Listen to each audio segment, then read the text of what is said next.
Creating simple dictionary. Let's create a simple dictionary with name, age, course of a student. So the name of our simple dictionary or dictionary is student, and with curly bracket. Now we have to use the key as name. So our key name and colon, and the name of the student is Amit is the value, comma. Now the another key is age and colon, the age of the student is 21, comma. Then the course is the another key where we want to save the course the student is doing, and the course is B.Tech. So you can see that we can define with colon, separating key and value pair.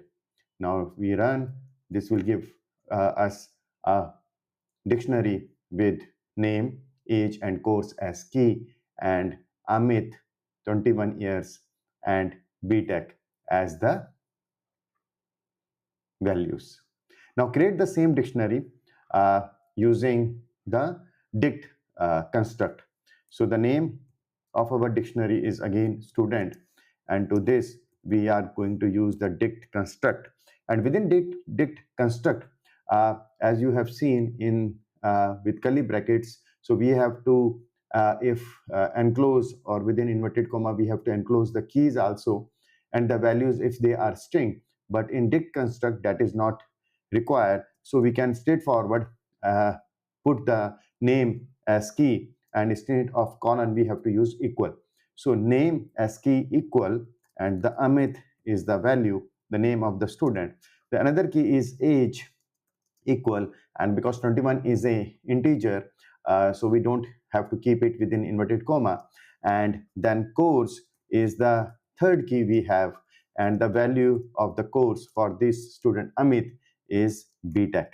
So again enclosed in inverted comma. So this is how we can create a dictionary using the dict construct.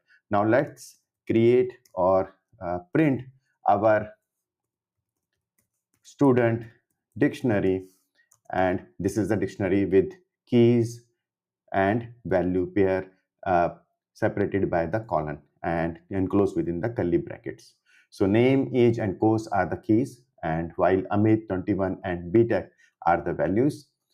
Keys are passed as variable names, right, and values are assigned directly. So in case of curly brackets, values are assigned using colon, and in the dict construct values are assigned using equal to.